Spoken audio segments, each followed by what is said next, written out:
मौके पर और विश्व उपभोक्ता दिवस के मौके पर जो राष्ट्रीय कार्यक्रम आयोजित कर रहा है उन्हें हमें प्रतिनिधित्व दे रहा है।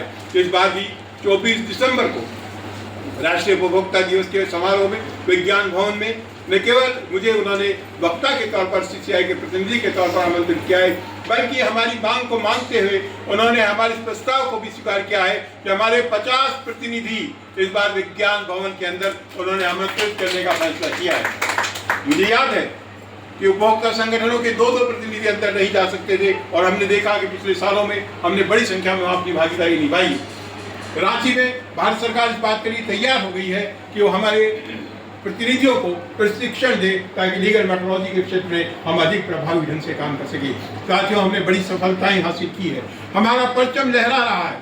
आज हम गर्व कर सकते हैं कि हम सबसे बड़े संगठन को प्रतिनिधित्व कर रहे हैं, लेकिन इसके साथ ही एक जुड़े हुए हमारे कर्तव्य और हमारी जिम्मेदारियां भी उसके अनुरूप बढ़ जाती है और उस पर गर्व के साथ साथ हमें शर्म भी करनी पड़ती है, क्योंकि आज भी देश का सबसे बड़ा गरीब तबका, सबसे पिछड़े लोग, आदिवासी और किसान, ग्रामीण क्षेत्र के लोग उपभोक्ता संरक्षण के कानूनों का पूरी तरह प्रभाव फायदा नहीं ले पा रहे हैं। तो जब हम अधिकार की बात करते हैं तो ये हमारे दायित्वों का भी सवाल आता है, ये हमारी जिम्मेदारी भी बन जाती है कि जिस पद और पोजीशन का लाभ आज हम ले रहे हैं उसका फायदा हम उस दूर दराज के गरीब, किसान, मजदूर और पिछड़े तबके के व्यक्ति तक पहुंचाए।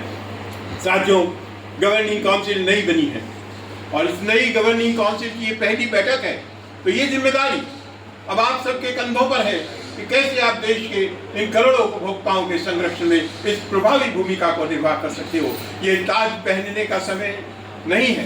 आप सब लोगों ने लोकतांत्रिक ढंग से इस गवर्निंग काउंसिल में चुनकर ताज पहना है, लेकिन उस ताज के साथ जुड़ी हुई जिम्मेदारियों को समझने का भी समय है और मैं उम्मीद करता हूं कि हमारी नई लीडरशिप के नेतृत्व में, हमारे नए आप लोगों के नेतृत्व में हम प्रभावी ढंग से इस दिशा में आगे बढ़ सकेंगे। मैं आप लोगों के बीच इस गवर्निंग काउंसिल की बैठक का उद्घाटन करने के लिए यहाँ हूँ। इसका मेरे जाने की अपनी मजबूरियाँ हैं। पिछले दिनों जिस तरह ट्रेनें लेट हुई है, फ्लाइट्स लेट हुई है और आखिरी वक्त पर मैं किस तरह यहाँ पहुँच सका हूँ वो मैं आप लोगों के साथ फिर कभी शेयर करूँगा और कल की बैठक के लिए मुझे जाना है।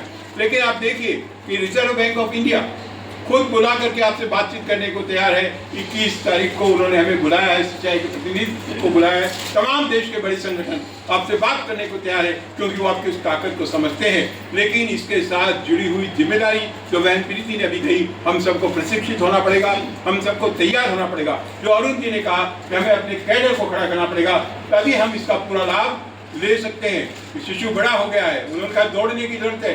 उन सबसे ज्यादा जो हमारी जिम्मेदारी बढ़ गई है, इसको समझने की जरूरत है। मैं जल्दी में हूँ, यहाँ से जा रहा हूँ, इसका मतलब ये नहीं है कि मैं यहाँ सिर्फ चर्चा शुरू करने आया हूँ, मैं इसका उद्घाटन करने आया हूँ। पूरे 2 दिन ये गवर्निंग काउंसिल की मीटिंग भी आज आपको 3 घंटे चलाइए। एक आदमी से प्रीति जी इसको भी 3 घंटे मीटिंग को चलाइए, लंच के बाद दोबारा चलाइए और एक पदाधिकारी से उनकी मन की बात को सुनिए, पूरा समय दीजिए। अभी हम सबको समय नहीं दे पाए, लेकिन ये मीटिंग कंटिन्यू रहेगी। आप लोग अपनी प्रॉब्लम्स बताइए।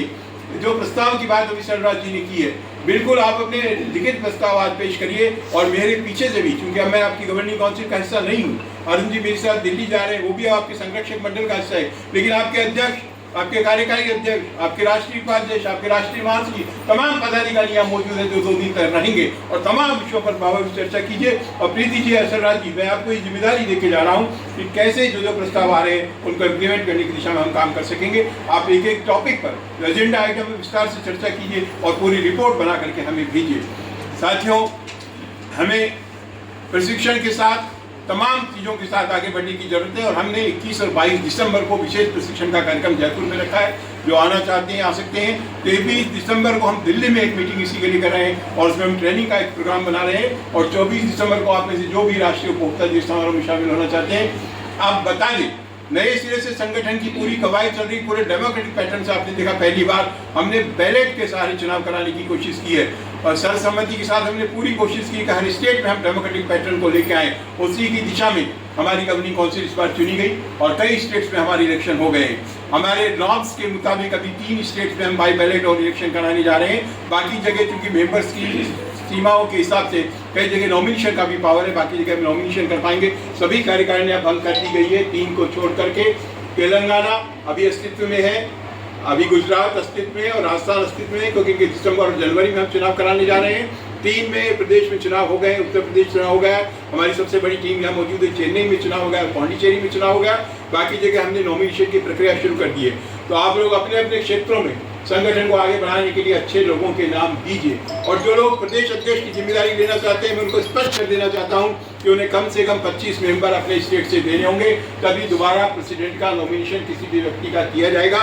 नहीं, हम दोबारा प्रेसिडेंट का नॉमिनेशन नहीं करेंगे, क्योंकि किसी भी स्टेट में मिनिमम हमारा क्राइटेरिया 25 का हो गया है। वो आप लोग उसकी जिम्मेदारी लीजिए, इस कार्यकारिणी में विचार कीजिए कैसे हम संगठन को मजबूत कर सकते हैं, कैसे हम गरीब, किसान, मजदूर, पिछड़े तबके के उपभोक्ता के आंसू पहुंच सकते हैं। अभी तो यह लड़ाई है, आगे बहुत लड़ाई है, और मुझे पूरा विश्वास है कि आपके इस नेतृत्व में, जब लोकतांत्रिक तरीके से नेतृत्व की सीमाएं बदल रही है और नए लोग, मैं भी बात कर रहा था 2011 में प्रीति और सरला जी पहली बार सीसीआई से जुड़े थे, आज 13 साल के बाद 2024 में इन्होंने लीडरशिप ली है, अध्यक्ष कार्यकारी अध्यक्ष दोनों पदों पर आ गए हैं। हम 30 साल पुराने वाले लोग पीछे हो रहे हैं, और आने वाले लोग जो नए जुड़ रहे हैं, बहुत सारे लोग मेरे साथ अभी रास्ते में थे। मैंने कहा कि 10-11 साल में खुद तैयार हुई है, आप में से पता नहीं कौन अगला अध्यक्ष होगा, कौन इस सबके लिए करेगा, लेकिन मेरा विश्वास है और मैं आपको विश्वास दिलाता हूं कि आगे वही बढ़ेगा संगठन में जो काम करेगा। शैलराज जी ने करके दिखाया है और अपना पद पाया है। जिन लोगों ने काम किया है उनके साथ हम हैं, हमारा कोई स्वार्थ नहीं है, हमारा किसी से इंटरेस्ट नहीं है, हम किसी समूह के साथ नहीं है, हम किसी ग्रुप के साथ नहीं है। और आज आप सब लोगों ने भी मेरे साथ ये शपथ ली है, प्रतिज्ञा ली है कि आप बिना किसी स्वार्थ के, बिना किसी भय के और बिना निजी हितों की पूर्ति के लिए उपभोग का हित में काम करेंगे। मैं उम्मीद करता हूं कि आप मेरे इस विश्वास पे खरा उतरेंगे। धन्यवाद। जय हिंद।